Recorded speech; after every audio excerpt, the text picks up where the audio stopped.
The Florida Podcast Network, the voice of Florida.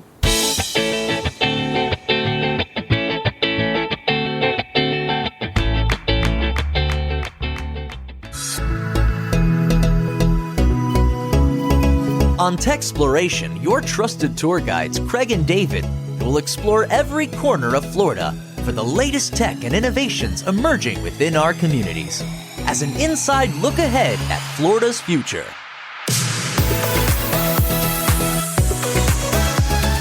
Welcome to episode number 20 of TECHxploration on the Florida Podcast Network. Here we explore anything and everything technology with a friendly focus on things being built in the Sunshine State. I'm one of your hosts, Craig. And I'm David. We're from Clarity Creative Group, a web marketing company headquartered in Winter Springs. Let's do this. On today's episode, we're doing our second Tech News Talk. David and I are going to discuss some of the biggest headlines in technology, catching you up on all the coolest and craziest things happening right now. We love talking about what's going on in the world of tech. We talk about these things constantly. So we figured, why not invite our friends to listen in? All right, let's dive right in. Phones are calling the police while on roller coasters, the new iPhone 14 and its crash detection functionality seems to be on the fritz. David, what's going on with the iPhone 14? You got one the day, literally the moment you could. You had them shipping it. I feel like they had a courier right up to your house. Here, sir, here's your 14 Pro. And then I did not immediately take it on a roller coaster, so I guess I didn't get to experience the joy of it. Okay, this is technology that could be so good, performing so bad. Right. So there's a really cool function, right, in the iPhone 14 that it senses that you're moving and it senses like jostling or whatever it is that would mimic a car accident. And it would make sense that if you were probably riding a roller coaster that goes fast and slow and up and down and upside down and around, would be like, like a barrel roll would probably be no difference than a car doing a flip. And it's not supposed to be triggered by that, and it is. So I didn't get the 14 yet, right? I'm sitting with my 12, and it's not going to save my life. Your phone's going to save your life. My phone is going to watch me die and laugh. But crash detection, sounds like OnStar in your pocket, right? Wasn't that the whole idea behind OnStar and these new things that were built into our cars? Hey, we know something went wrong. So you're saying now, because I even saw an Apple commercial where they were literally, the commercial was about a life was saved because of an Apple Watch. Right, which has always had something, and that was based on like, I think it was more closer to like heart rate or like you like physically like moving in a way that would be unnatural. And I guess they must use that similar technology for a phone in your pocket. Yeah, so it's brand new. Again, they're just trying to help you because if you're not in a car with OnStar or in like an instance where you can't dial for an emergency, it's there to save you, right? It's an extra perk of having the iPhone and part of the network and some of the things that you can get from it. I guess the thing about like an OnStar or Hyundai has theirs or whatever is that, obviously that uses probably sensors within the car, right, to sense when like things move around and stuff is actually done versus like the actual like movement of the car. This obviously taking in the movement, But are they going to be able to factor in, like, obviously local law enforcement in this particular news article, they got like 6 requests at that theme park and then had to like figure that out because they even heard people screaming because it turns on the microphone, I guess, in that scenario. So it seems like there's some issues here.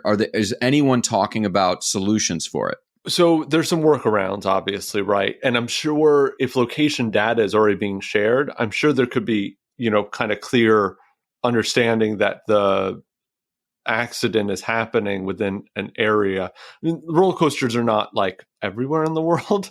So, there's not going to be one popping up, down the road from my house here. So I think they might be able to, kind of geofence a certain area to be able to share that those are maybe areas that shouldn't be tripped by it, and just there has to be a little bit more to it. I obviously they had no idea that would cause that to happen. So I think we're going to start seeing signs before rides that say, turn your phone on airplane mode before getting on a ride. I think that's what's going to have to happen because iPhone's not the only one that's doing stuff like this. And I believe this is unrelated, but I recently saw Fitbit, and I think Google either acquired Fitbit or they're doing a very strategic partnership. So this is more of this type of thing is going to happen. All right. So this goes closer to our discussions that we tend to go into. Let's do Apple, right, obviously has the wallet. Well, why would you not just enforce that if somebody has the wallet and they scanned into Universal or any of the theme parks, right? You kind of start to enforce that. Now you know that somebody's in there, right? Now you have probably some kind of location beacons, or that you have to scan your phone before you get on the ride. And at what point, right, you would, A, it's data, but B, then now they know, okay, maybe it disables the crash feature for 2 minutes, 5 minutes, whatever would be like, or the whole day. If they're on premise at Walt Disney World, you're not getting into a crash. Right. So you wouldn't have to worry about that. Right. See, that's so interesting, because that kind of drips into this, are we in the Big Brother 1984 George Orwell future? Is it what's happening in 2 years, 5 years, 7 years? I think it's very interesting that the phones are able to even do these things, the watches, the Fitbits. We're obviously going to live in a very real present, I won't even call it future, where technology, which already does, aids us in basic stuff, but also like biochemistry stuff, like knowing our blood sugar without having to poke all the time for people that have diabetes and all. Like, there's some awesome stuff, but you can see where it gets scary for some people. And well, like, let's look at that, right? You can't automate your blood sugar, like testing, and then like insulin. And I know there are insulin pumps and there are some automation and things like that based on what people need or how they need it regularly. But you can't, it would be the reason why you probably can't have that to automatically do the insulin, and we just never have to worry about that right now. But maybe in the future it can, because there's that regulation side of it, right? That maybe the reason why your blood sugar went up was because you drank something or didn't eat something, but you can regulate that yourself. And if you were eating while the thing is doing the thing, you then make it worse. Like there is like a thing where it's like, yeah, automation could work against us at some point. So the goal would be, I love it, from phones saving our lives potentially to the metaverse, where we might spend some time on our phones potentially, or with new devices. So Meta, formerly Facebook, Meta is, I won't say all in. I think people that are using that phrase are missing the boat by saying like Meta's all in on the metaverse. That's not true. They earmarked a lot of money, $10 billion, but that's not a lot of money when your company's worth $1 trillion, right? So it's not like their whole thing. It's just they keep going toward this metaverse concept, which is ambiguous. People don't quite understand it. And boy, has it shook the stock price of Facebook. And the latest update, there's two kind of in unison, right? There's the avatars having a full body, and then they did release, it's expensive, but the next iteration of the Quest goggles, it's a pro version. They look very cool. They're $1,500 instead of the current price point of like $3,000. And it can do a lot more. It can actually map your lower body movement. It can get facial recognition, and your avatar can, if you're chewing, it'll be chewing. Like, all of this to say we're still years before VR and AR, virtual reality and augmented reality, are commonplace. But, and then I'll let you rip because I know you have stuff here, we are seeing AR, augmented reality, multiple times. Literally, Pokemon Go was an AR application. Disney is rolling out AR movies for you to wear glasses while you're watching from home on Disney+. So do you think it's all gloom and doom? Do you think people are just clickbaiting, saying that Zuckerberg is steering the ship to demise? Where are you at? Yeah, I mean, this goes back to like the Google glasses back in the day, right? Because Facebook even came out with that, right, a few years ago. I think he's very ambitious, And I think he's still just really early in the marketplace for multiple reasons. The price point to me is still not really achievable by, most families that would buy it, right, or use it. So I think at that point, and I mean, if you had a family of four, right, it's $4,000 to each all have a VR headset. So I think that, if you look at it that way, they're very ambitious on the idea of it. And I think he spoke very highly, and obviously you changed your name to Meta. And I think they're kind of, unfortunately, I feel create a little bit of a stigma about it. And going all in was cool, but I don't know if the rest of the world is all in yet on. But wait, on let me poke back on that concept of all in. How could you be all in when it's only, even though their market cap has gone down a ton because of all this, they were $1 trillion company and now they're a $250 billion company, right? That's a big difference. Investors are upset, but it's still only a percentage, a small percentage, not even 10% of what they do. So that's what I'm curious. But how much of their manpower is currently caught up in doing development for this, right? I don't know that. Yeah, I don't know either. And so that's where I would say that the investors are unhappy. Because as far as I thought I heard something back, because you said 10%, I thought I heard something back, and this was like a year, 2 years ago, whenever they went to Meta, that he was going to put 25% of his workforce towards working on the metaverse or some number like that. And I don't know if he ever I only read a dollar number. It was 10 billion. That's the current number they keep talking about. But as a company as large as a Facebook, a Meta, I know that sounds like an absurd number, but it isn't for the broader kind of like, especially these businesses like Microsoft, like Apple, that amount of money, they're throwing that at Amazon Prime is throwing that at football, at NFL football for like rights to show games. So let me pivot to your deep thoughts on this, because I'll say slightly biased because I spent more time really drinking the Kool-Aid of Web3, which has a lot of metaverse relationship to it, NFTs. And even though I don't actually think they're exclusive, they're not. People can use glasses and play VR games and not have anything to do with NFTs. That's how I found out about it. And I like Ready Player One and Ready Player Two, which are complete science fiction, 100% science fiction, but it looks like, just like if we go back 30, 50, and 70 years and look at sci-fi books and movies, some of that stuff happened. Some of those things actually happened. So where do you sit on that? Where do you sit on what we're going to actually see? Are people going to be using VR and AR in 2030?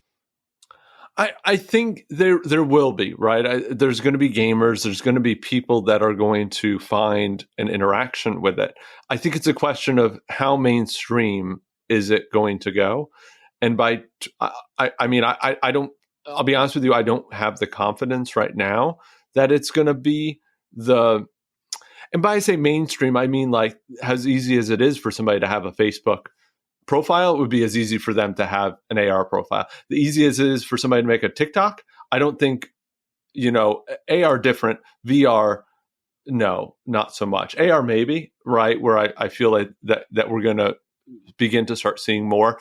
I know Google's been big on their phone and being able to create kind of an AR environment, which I think is very, very, very possible. But I don't know. I want to believe in that, that there could be some sort of metaverse or whatever that sounds entertaining. It hasn't drew me in. There isn't anything that's brought me there. And I'm not also a video gamer, so maybe that's it. But neither am I, feel like in all fairness. Right. But even you in the NFT or Web3 space, so you don't dabble in the metaverse, right? Very Do little. you ever find yourself going there? Do you ever find yourself that you need to go in there for any reason? Have you missed out on anything because of not going in there? I don't think so. And to your point, I'm on your side here. Yeah. I don't feel like I'm missing out by not using. I considered buying a Quest for the boxing game. I heard it was really fun. But I get sick on boats and rides. So that made me think I was immediately going to have motion sickness in the metaverse. Yeah, it's not going to be, that's not built for you, especially for short periods or definitely not long periods would be, they got to fix that for you. Until they fix me feeling like I'm on a boat. I'm not going to be in the metaverse. I will say that I did buy Facebook's first foray. It was when they were still Facebook. They did a collaboration with Ray-Ban, and they were their first, quote, smart glasses. They did not have a screen in them, but they had audio, voice recognition for commands. You could take pictures. Had a ton of problems with that device. They did. I didn't. It was fine. I don't wear them very often. But people having cameras on their face all the time, it gets people riled up. And I think it's almost a segue into our next headline, where these phones have such high quality cameras, have such high quality audio. You could be shooting movies. You could be doing amazing things. And I traditionally, I'm an Apple person. You do both. You really run the line because you understand PC and Android really well. But what's going on with the Google Pixel? And why are some people, this phone, we got two friends that have the Pixel, and I mock them for it. What's going on? Am I wrong? Am I missing something here? No, no. My sister has one too, and she was having some issues with phone calls, but it had nothing to do with her phone. I was using it, and I quickly realized how it's the closest thing to an iPhone, right? And I think the quality of the speed, the screen, the photos, and the amount that it could do, right? Because it's built based on their operating system's hardware. So it's efficient, and it works really well, and it's well done, and you're getting the best of the best out of their operating system because it works with their hardware. And it could just do so much, right? It can translate things. It has a assistant that's a little bit better than Siri. It, has a VPN, right, embedded in it, right? When, like, if you get a Samsung, I don't know if that comes with it. So at least you get all these kind of nice little things. It's similar stuff that Apple puts out there, but it has maybe a little bit better camera, people say. And it's not that I think that the Android phone shouldn't exist or anything like that. It's just there's a lot of them. There's Samsung, LG, and there's a bunch of brands that have them. It feels like, though, Pixel is just taking all the other ones kind of slowly out of the picture. They're beginning to take up more and more market share because of just the closeness to the kind of the one ecosystem, like what you're used to in Apple. And you said something powerful over the assistant. So Google has their own voice assistant. Apple has Siri. So the Google one is farther along technologically. Is that a common known, and I think listeners of the show would know you're much further along and a technology expert than me. I'm a user of it. I have a Google Home in my house that I like, but I literally only use it for music, telling the time, little math problems, stuff like that. Right. So the benefit of using like the Google Assistant, whether it's using your home device or on your phone, is that it's connected to all the information in, let's just say, the Google ecosystem of knowledge, right? The Google knowledge graph, or whatever you would call it. Apple doesn't necessarily have one. So it doesn't have as much in its repertoire. So sometimes it can't go as deep or have as many connections.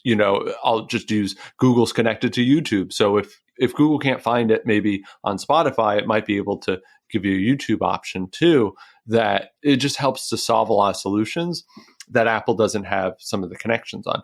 Google has a lot of the local, right? That's been a big push of theirs, right? Whereas a local marketing company, we're very well aware of how Google's really kind of gone all in on local.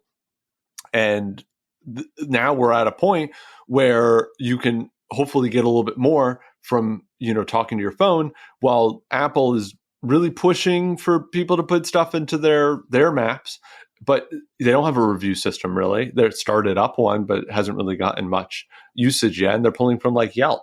So it's, you're not going to get as much data as you get from Google. So that's interesting. I didn't realize that Apple was even building that out, but it kind of makes sense, because aren't they just taking over everything? Their rumor is they have a car coming and all these other things. I didn't realize you're saying that Apple, right now we know Apple Maps kind of whatever, Google Maps is better. Well, Google Maps is better, but Apple Maps is night and day from what it was 5-6 years ago when they split off of Google Maps and try to do their own thing. I mean, that was like a laughing stock for a year. A few years later, they've gotten a lot better, and it's on an equal in terms of the mapping and the abilities for it to do its thing. The data side of it, though, is very weak, right? Where you have to put your information in, and it should be a part of a small business's repertoire to, submit their information or make sure it's accurate within Apple Maps. But they recently started putting on an option that, like, if you use Apple Maps more, it'll ask you, did you go to this business and did you like your experience, with a thumb up and a thumb down, which is their way of doing it. But it's mostly for, obviously, people that are comfortable and are using Apple Maps. So if you're not using it, you're not getting those prompts. Why do you think, and again, just for context on this news story before we pivot to the next one, the Pixel, being Google's phone, is just one phone on a much broader Android operating system that technically worldwide has more users than iPhone and Apple. Mm-hmm. Is Apple, they're already the number one company in the world, literally more than the Saudi Arabian oil company. Only Apple is above that. And yet they don't even have market share over Android. Where do you think we'll be in 10 years? Is Apple going to keep chipping away at that market share, or it's the opposite and they're going to keep fighting, and Android, because of its flexibility, kind of keeps going and worldwide becomes even US, where Apple's stronger here? Yeah, that's what I was going to say. So I think Android works out well for the international. So areas that are not as financially beneficial as we are. So for that, I think I don't think Apple tried a few years ago to have kind of a value phone to try to see if that could kind of take Android's lunch, and it did not do anything. So I would quickly say that you're right. I wasn't considering that. I don't think internationally it's going to. And I think Apple's actually okay with having a decent majority here, knowing though, like, how much they get on App Store royalties and other things. They'd rather be. According to what I literally recently just saw that I've not sourced properly, but it was just this year that Apple in America alone got to 50% market share, where it was even Android was winning here too. They're winning globally at 60 something, 70%, but America just tipped. But you made a point that honestly I was not considering, the financial aspect. We do live in the wealthiest countries, not just one of them.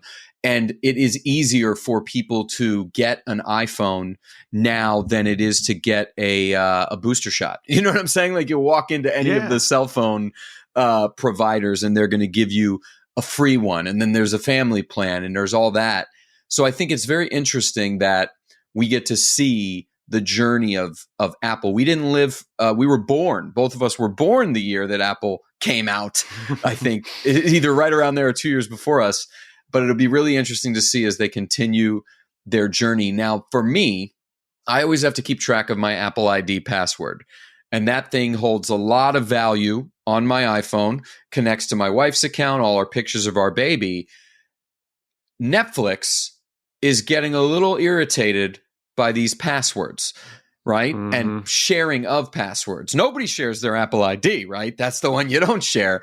But people have been sharing Netflix passwords for a decade plus. What is Netflix doing and how are they going to enforce it, David?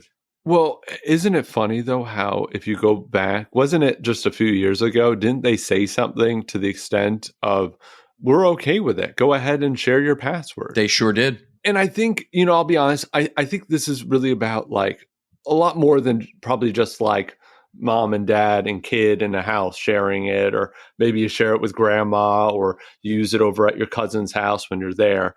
This, I believe, if I understand it, are instances where it's being just used throughout the country from multiple places in a way that, like, isn't obvious that, it's not the same person or same immediate family doing it. So at this point, they're going to start flagging accounts and then charge extra.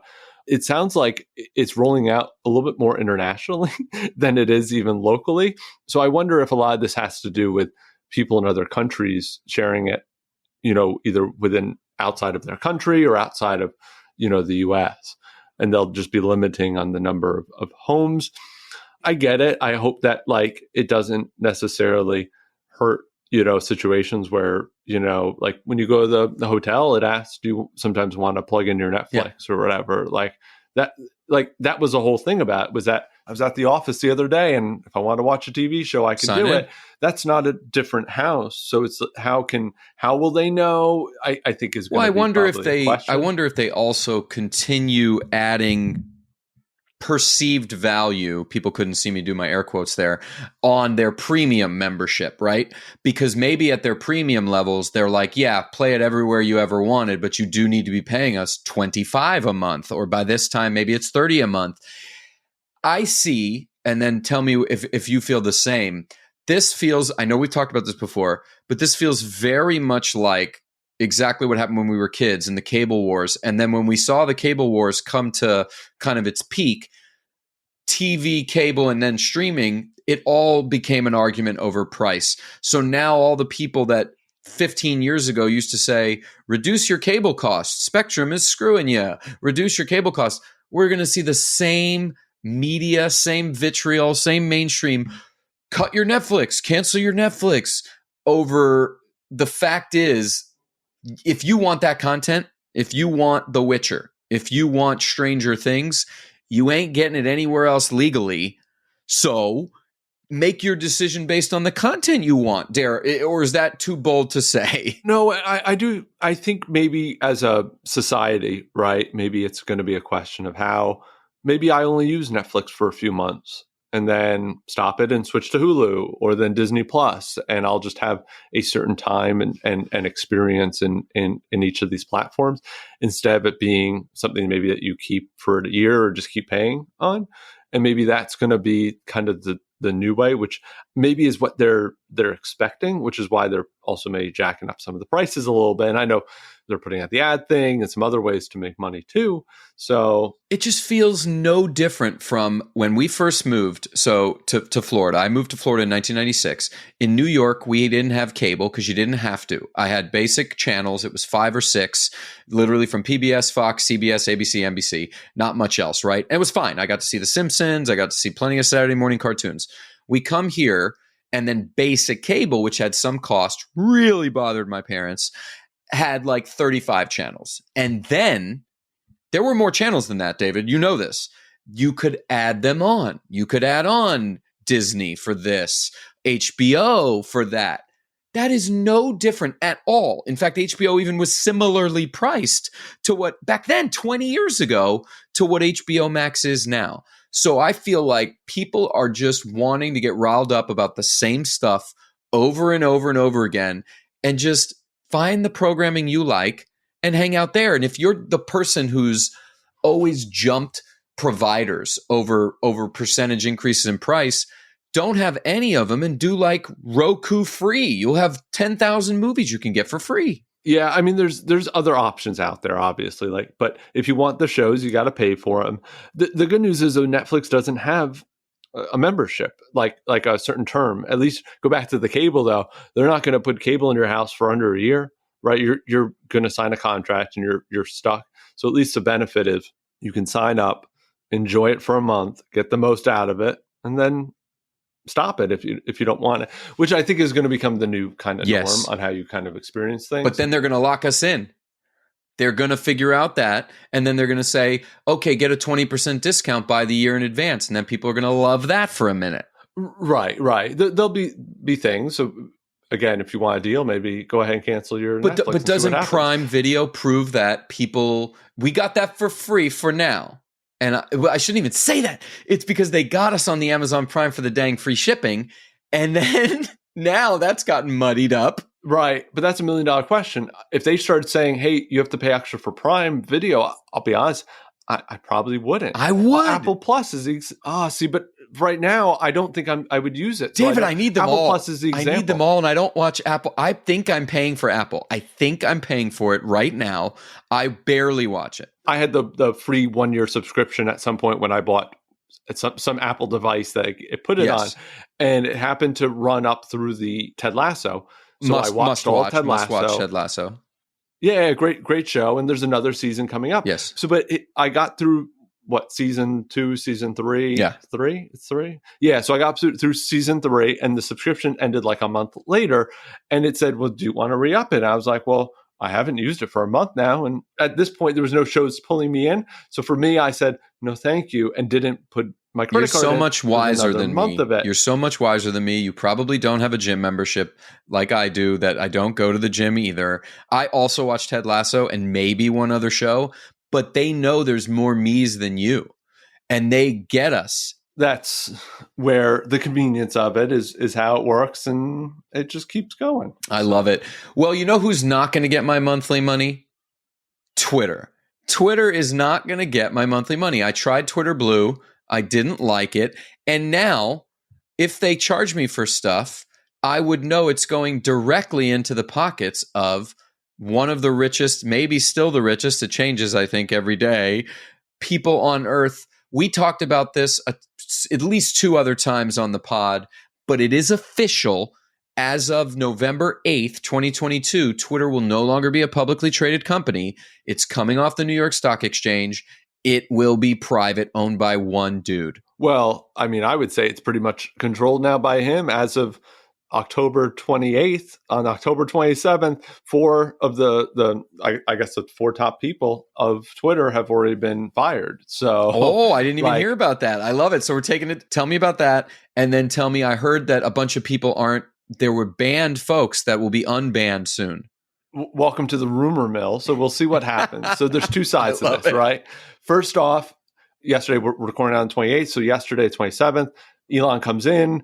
He brings, you heard the thing, he brought a sink in, right? And with the whole, he was carrying a sink and he said, let this sink in that I'm in Twitter or something, love it. Whatever.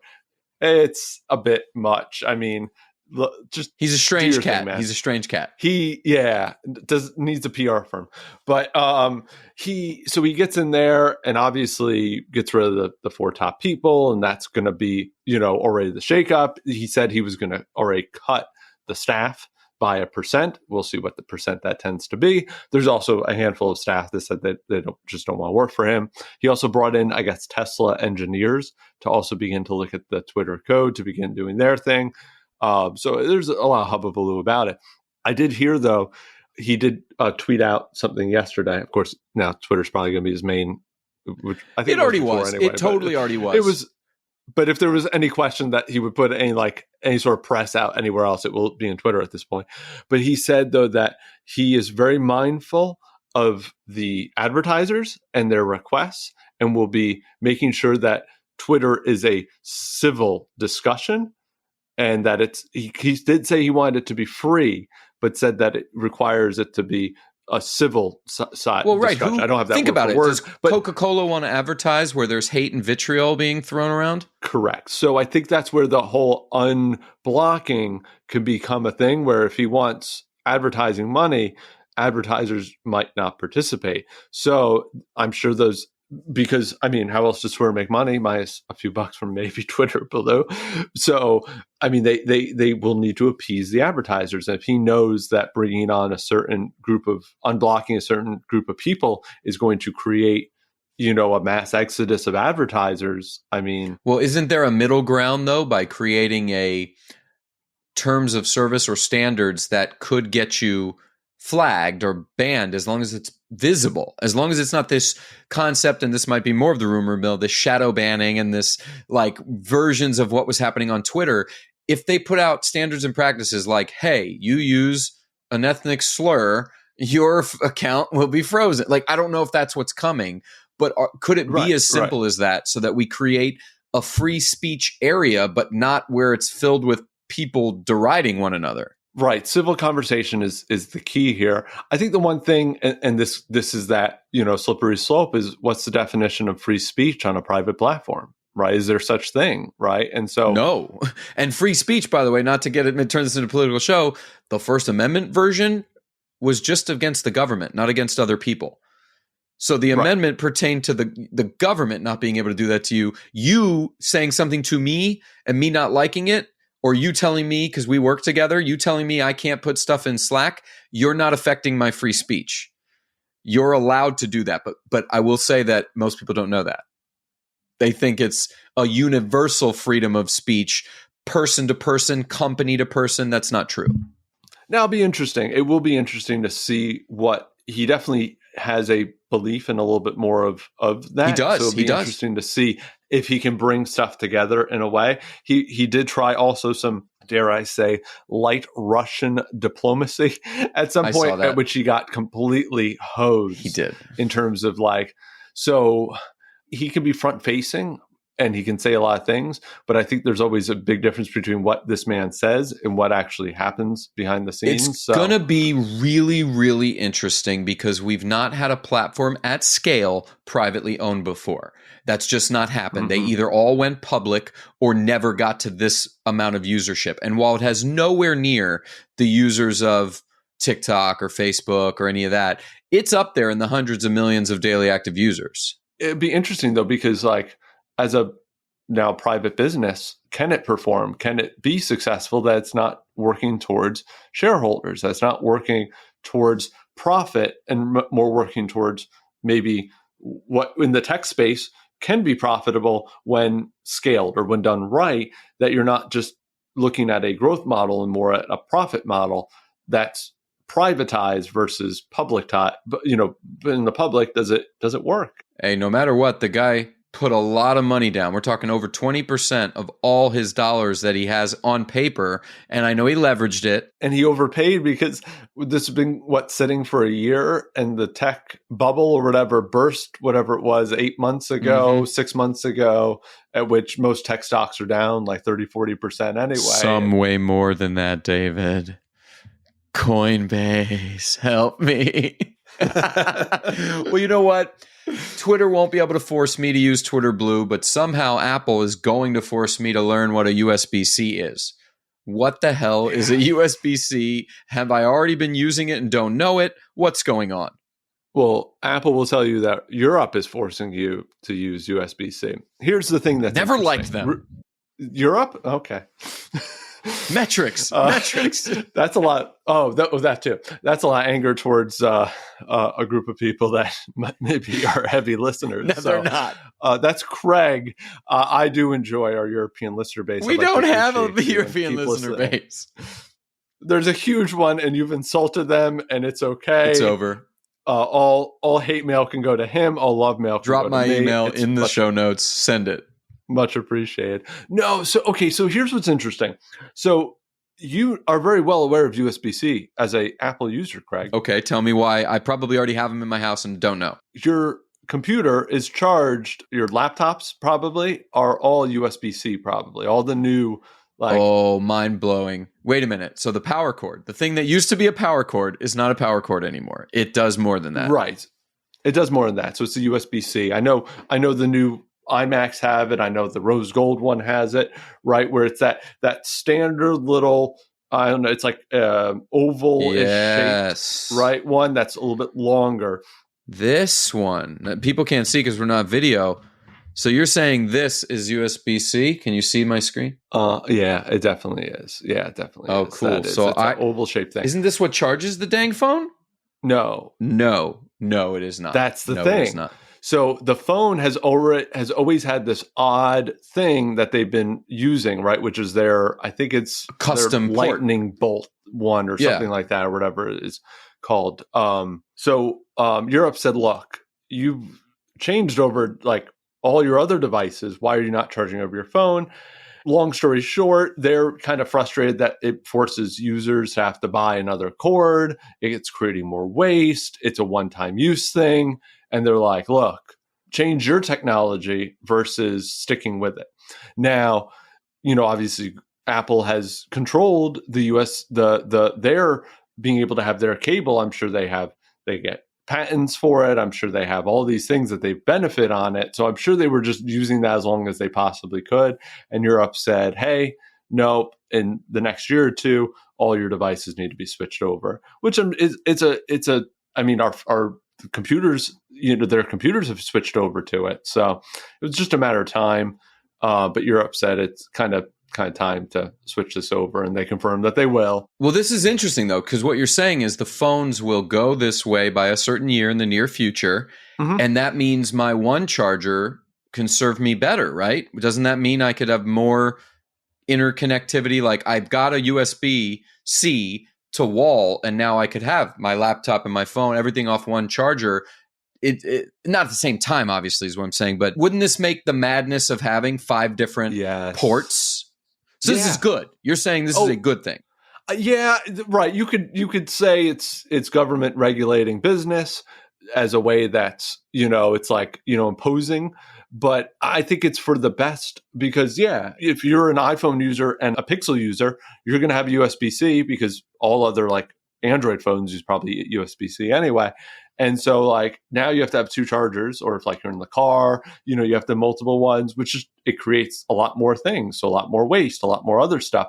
So yeah, at this point, they're going to have to switch over. And it looks like overall, there's more devices that are already like USB-C friendly. So it's going to allow for more devices to possibly connect to the iPhone without having to have special dongles and all these other things. So that was annoying. Not that we can get over it now, but that phone, whatever, it was the 12, I think, that came with the dongle. And I immediately lost it, David. Immediately. Could not use the headphone jack, had to buy the AirPod Pro. They knew what they were doing. They gave that to you with the wired things, basically the smallest adapter you could make so that you could lose it and be required to either buy another one or to get the AirPods. That's what happened. Are you sure it came with the dongle? I think you still had to pay for the dongle. I think it came with the headphones. I'm telling you, it came in my box with the headphones. Oh, maybe it did. I swear it came with I the bought a 12 headphones Pro. And not the dongle. This is a 12 Pro, and it came with it. And I've had 2 dongles, and I couldn't tell you where one of them is on this day, sir. Probably not. No. So, they're gone. So again, they're gone. I like this. I think it's good. The lightning cable was cool. It doesn't work with any other device. But the iPad, or I think they even switched over one of the iPads to the USB-C. So it's like there's literally like few and fewer devices. Apple will do some engineering. It's not going to be impossible. And they're angry at probably the few $1 million it's going to cost them. I'm excited to lose less things because of the rise of USB-C. I love it. I love that we touched on topics from social media platforms, some of the biggest companies in the world. I always have a lot of fun with this.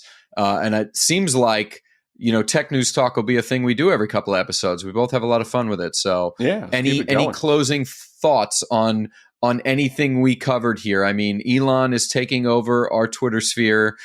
We might even have more to say on that the next time we do this because changes are coming. Oh, yeah. We'll see. I'm not in the camp right now that's ready to exit Twitter. I don't know about you. I'm staying. I'm staying. I'm going to give it a try. I want to find out. Yeah. I want to find out what's going to happen. What's he going to do? Maybe there'll be a documentary on it in a couple of years. There definitely will. Or an Aaron Sorkin fictionalized version, which maybe I like even more, like The Social Network. Who plays Elon Musk? This question was literally asked to him, but I have the same answer, or I used to when I was younger. I've changed it. I think he said Brad Pitt, and I'm like, I'm fine with that, by the way, even though he absolutely does not look like Brad Pitt or whatever. But he had said, I believe he had answered that a couple times through interviews, and I think there's people like that if you would just say it, like Ryan Gosling should play me. Why the hell not? It's a movie. I'm about to say, right, yeah, like The Rock. I don't know. Insert person here. David, who plays you in the Clarity movie? The Rock. The Rock. Dwayne The Rock Johnson. Dwayne The Rock Johnson. That's it. I love it. I want to be played by a Samoan. A ripped, chiseled Adonis of a man. I love it. For detail and show notes about today's show, check out FloridaPodcastNetwork.com. And we want our community of Florida enthusiasts to grow. Join in with our superfans, the FPN Insiders, on Facebook, Clubhouse, and Good Pods. Just search for FPN Insiders, and of course, find us anytime at iwantclarity.com. Be sure to visit all the great shows at FloridaPodcastNetwork.com. Somebody call 911. Shorty fire burning with her iPhone. Whoa.